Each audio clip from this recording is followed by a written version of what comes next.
Okay, gang, we're ready to shoot them up today with a Sig P229.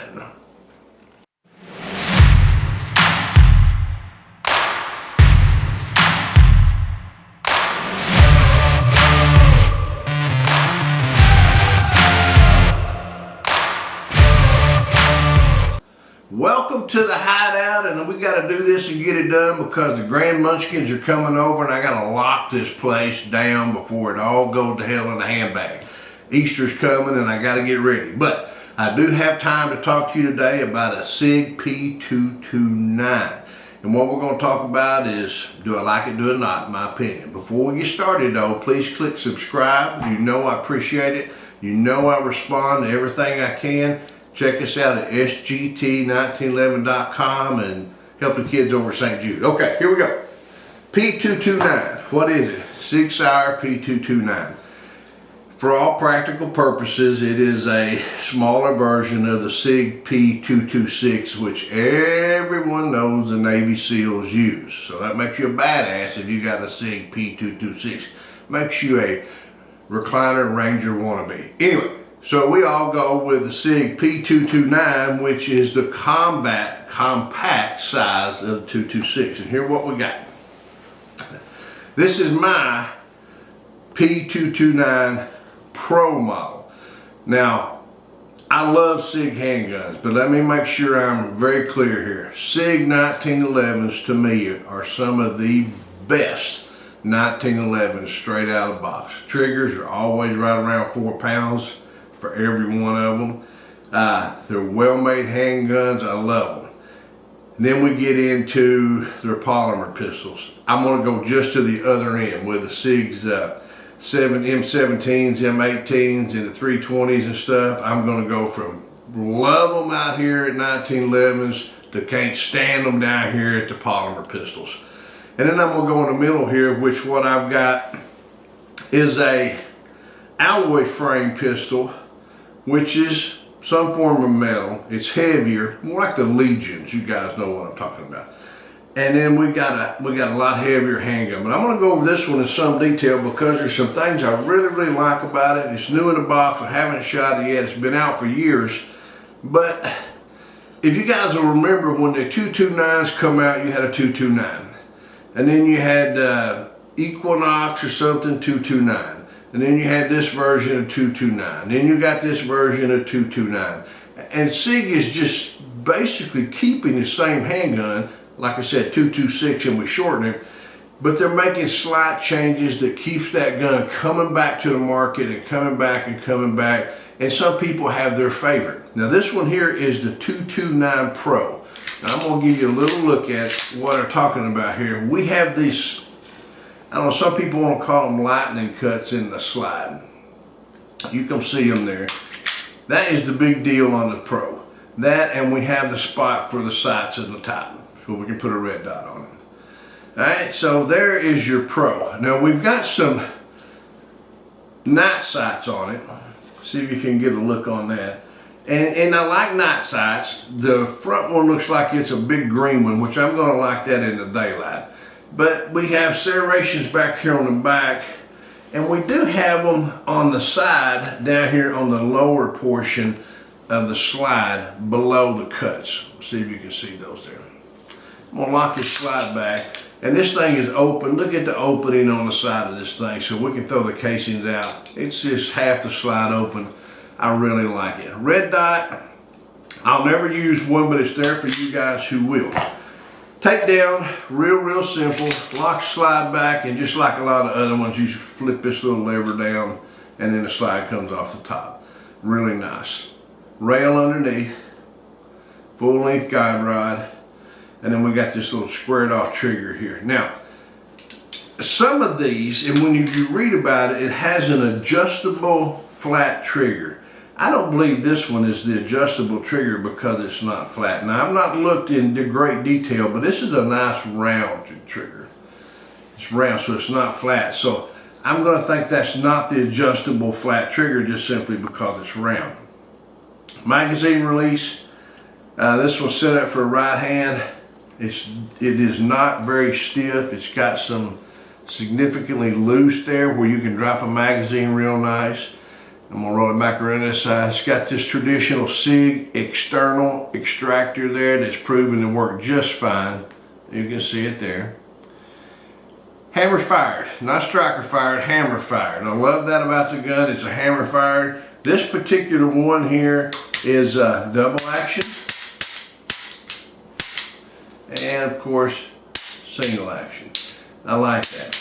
Make an excellent carry gun. The size of it is actually just about like 3.8 or 3.9 inches. Now, this being European built, they do everything in centimeters, so it probably comes out to, and I'm just throwing a number out there, 180 or 190 centimeters, but when you transfer that back, it's like 3-point-something inches, so the barrel's just a little under 4 inches. Nice carry size handgun. Now, this one does come with 3 15-round magazines. So you got 15 plus 1, you got 16 rounds, you got enough capacity. Of course, it's 9mm. What the hell is it, 9mm these days? Got the rail, got a beaver tail on it. Nice size with a short hammer spur. You see that little short hammer spur? There's no way it's getting to your hand. See that right there? No way. Decocker, no safety. Let me show you a little bit on this side. Here's your decocker right here. Just like where a slide release would be or something, I'm gonna decock, no safety decock. I like the decockers on them. What's else do I like? Pistol grip. Let's talk a little bit about pistol grip. Now, unlike a lot of other guns who come with, you know, 4 or 5 different side panels and back straps and everything else, this does not. This did come with the bicycle lock. But let's talk specifically about the pistol grip. It's got a whole grip, G10. The texture on it is very nice, aggressive, but not overly aggressive. And we do have checkering on the front. This is a real fine checkering. I like that. But there's one thing that I'm going to talk about. Instead of throwing in a bunch of pistol grip configurations, they give me an extra magazine or 2. I prefer that. This pistol here, you've heard me talk about this sometimes before. I understand the need to adjust the size of a grip by putting different panels on it so the pistol fits your hand individually and not someone else's. And you know, also, you've heard me talk about, I want the trigger to land here on the pad of my finger, not out here on the tip of my finger, and not down here in this part of my finger or in this curve. I want it right here. And that's about where I can get on this 229. It's a little bit, if I had that magazine, it can't be any bigger for me is what I'm saying. It fills my hand fully. It's not too small. It's approaching too large for my hand, but then again, not really. I can get my finger on it exactly where I want. I can get the decocker, let me turn around this way. I can get the decocker with my thumb, and get it right there, and I can get the magazine release with my thumb. And that's all without, remember like I say, I'm not having to do this in the web of my hand. I'm not having to reposition the handgun. So to change the magazine or decock the pistol, I'm not having to do something and then reposition my hand where I want to return fire after a reload. It stays right in the web of my hand where I want it to be, and that's just something in my mind I don't have to do. It does point straight, meaning it's not like a Glock where I have to do this. It doesn't have to do this. It points similar to a 1911. It just points. And when I mean it points following your finger. And it points following my finger. It's not my fingers here and the freaking pistol's up here. It points following the finger. I like that. You know, I'm going to get into a discussion later on another video about the red dots and why I do not use them. But right now we're talking about this pistol. These grips I think are just nice. Sig, in my opinion, is a top of the line gun maker from polymer up. This is stainless steel slide. Of course it's black, but it's stainless steel. It's a metal frame gun, alloy. Am I liking it? You bet I'm liking it. Let's put the magazine in it. and see, it does have a little, just a slight kick here for that finger to rest upon. You see, nothing big, but you can see it seems to fit my hand really, really well. And I probably have not small hands and not big mitts. I probably have an average sized man's hand. I'm liking the handgun here. We've not fired it yet. I've been wanting one for several years and just never been where I thought I wanted to pick one of these up over something laying beside it. I've always turned and looked at the price of this handgun and looked at another one laying out here and go, I'm gonna pick that 1911.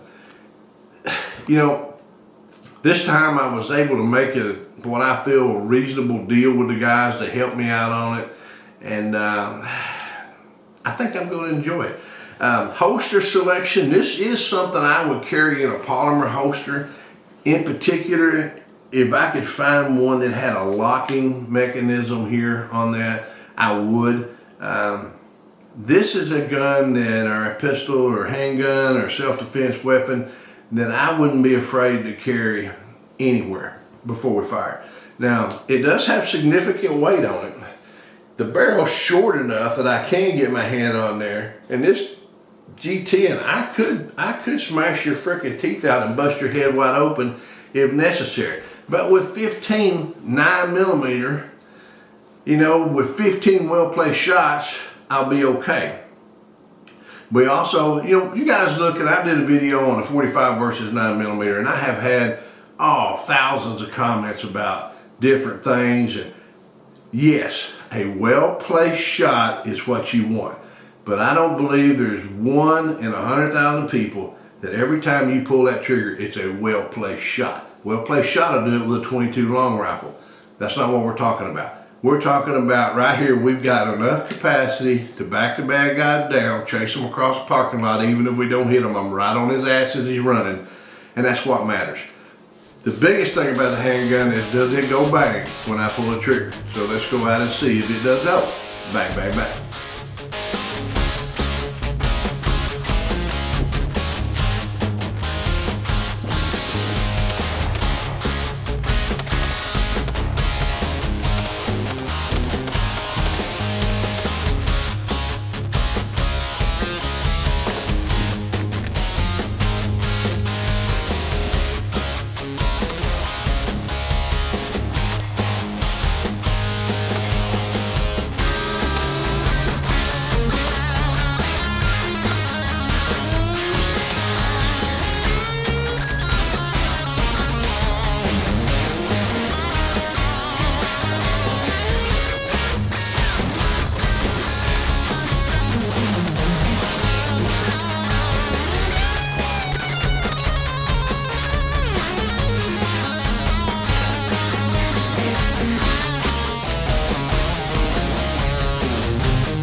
Okay, we've been out to the range. It's windy as hell outside, so we're gonna try to do a little bit different because I want to point out some things that I really need to be, I hope I can get it on camera.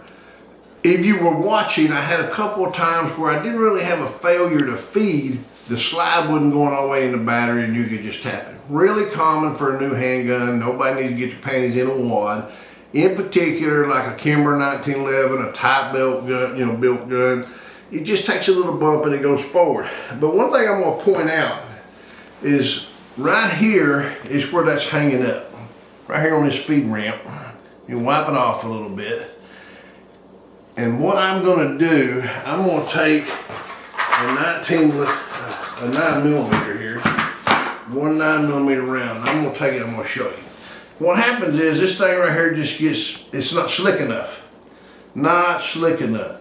So there's a couple ways you can resolve this. You can either shoot the shit out of it, which is a lot more fun, or you can just polish it. And a lot of times you can take this round nose bullet and push it here and just push it, and you can feel it right there where it sticks just a little bit.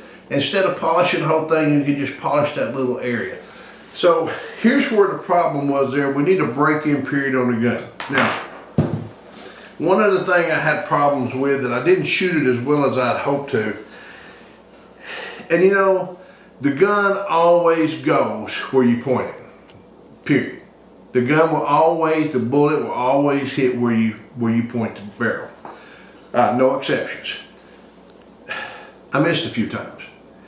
A little disappointing, but what the problem was there, I have not shot this handgun enough. And you remember how I talked about, I don't want this twisting in my hand when I'm trying to work these controls.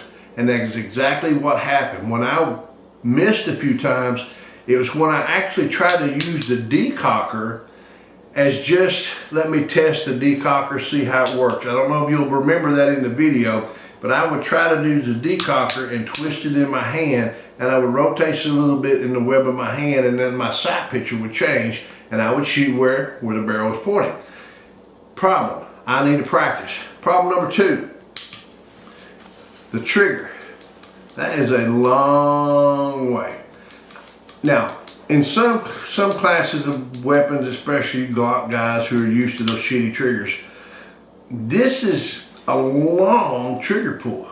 It's long and it's springy. So I'm not really digging that. It's that long, I'm almost waiting, and then when I reposition the pistol in my hand a little bit, I missed a few rounds.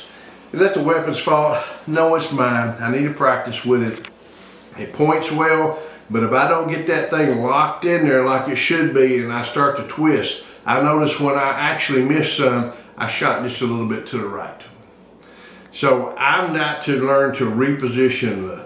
If I were going to carry this weapon at the distances I'm shooting out there today, I wouldn't have, in a self-defense thing, 10 yards or something like that, hell, I'm not worried about it. It's not an issue because we're carrying a weapon in self-defense, we're close. If we're close enough, we have to worry about missing by 2 or 3 inches, then I'm going to be questioning whether or not you needed to shoot or not. So, what do I think about the weapon overall? This is a $1,300 handgun, plus or minus across the counter. That's a hard one. $1,300 is a lot of damn money. Would I spend $1,300 on this handgun? Yeah, I would. It's a good handgun. Problems with the handgun, we need a little bit of break-in period or polish that feed ramp a little bit. As you can see, it tears down basically like any other polymer gun, but it's a metal frame gun. It's a nice handgun. It's a good handgun. It needs to be fired. And like every other handgun we carry for personal defense, we need to practice. That's the key. So long as the weapon goes bang, bang, bang, and we practice with it, we should be good. So until we get to shoot again, shoot safe and shoot straight.